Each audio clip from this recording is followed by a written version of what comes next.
Part 2 on the invasion of privacy. Let me bring up that nice little page that I had. Again, Wikipedia. I looked it over the other day and just missed a couple things on there. Being half asleep, I didn't read them properly. My fault. But here we go. Come on, go internet. Go gadget internet. Alright. The doctrine itself, as far as invasion of privacy, includes 4 basic tenets: the intrusion of solitude, public disclosure of private facts, false light, and appropriation. Now, on the intrusion of solitude, it has a couple different ones under that, actually, that are separate. I'll read them off just from Wikipedia. You can go and find this yourself, but I'm putting it in video form. Intrusion of solitude occurs when one person exposes another to unwarranted publicity. And then it cites a famous case. However, I want to say, this case, there was no actual damages found in the end, so they decided that he wasn't going to get anything. However, they did decide it was an invasion of privacy. Now, I suppose you could apply this to the ED article. Definitely elevating someone to unwarranted publicity for no particular reason. I believe it was applied very well in the case of the Star Wars kid. He actually won $351,000. You can look that up on Wikipedia as well. From 3 of the 4 kids that made the video and originally put it on the internet, his family sued their families, and they settled out of court, but evidently because they were going to lose, for $351,000 over one stupid nerdy moment that he had that got put on the web. And then we've got, let's see, intrusion upon seclusion, which occurs when a perpetrator intentionally intrudes physically, electronically, or otherwise upon the private space, solitude, or seclusion of a person, or the private affairs or concerns of a person, by the use of the perpetrator's physical senses, or by electronic device or devices to oversee or overhear the person's private affairs, or by some other form of investigation, examination, or observation, intrude upon a person's private matters if the intrusion would be highly offensive to a reasonable person. Hacking a computer is an example of intrusion of privacy. In determining where intrusion has occurred, one of 3 main considerations may be involved. Expectation of privacy. That one I do believe would apply to the recent YIF video. Whether there was an intrusion, invitation, or exceedance of invitation. And deception, misrepresentation, or fraud to gain admission. Let's see, there was an or between the invitation, exceedance of invitation, and deception. That was my mistake. Now, I do believe in this case it would be an exceedance of invitation, because he was definitely invited for a specific act, but without consent, he both logged and video recorded it. Now, that wouldn't be deception, misrepresentation, or fraud to gain admission unless he planned on that beforehand, perhaps.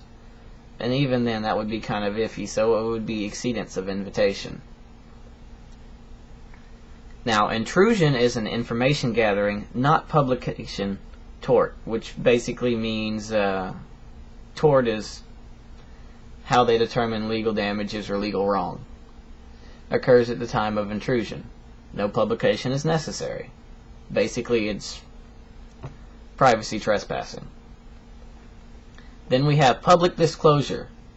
Public disclosure of private facts arises when one person reveals information which is not of public concern, and the release of which would offend a reasonable person. Unlike libel, I don't know how you pronounce it, or slander, truth is not a defense for invasion of privacy. Disclosure of private facts includes publishing or widespread dissemination of little-known private facts that are non-newsworthy, not part of public record, that's officially taken out of it, public proceedings, officially taken out of it, not of public interest, and would be offensive to a reasonable person if made public. which would, again, the first part would apply to the YIF video, intrusion upon seclusion, earlier, just for trespassing and gathering the information. Then you get public disclosure, which you would run afoul of upon disseminating said information. So that's invasion of privacy in two separate forms. Now, false light. False light is not one that I'm concerned with here, because false light I don't believe is applicable. Basically, it's a form of defamation where you present somebody in a false light to the public. However, for you to be guilty of this, it has to be made with actual malice, not something I see in ED. Humor? Perhaps, but I don't think you could prove malice. Now, go down further toward the bottom of the page.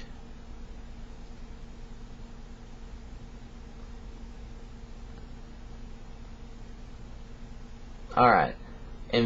Privacy in the United States Constitution. Invasion of privacy is a commonly used cause of action in a legal pleading.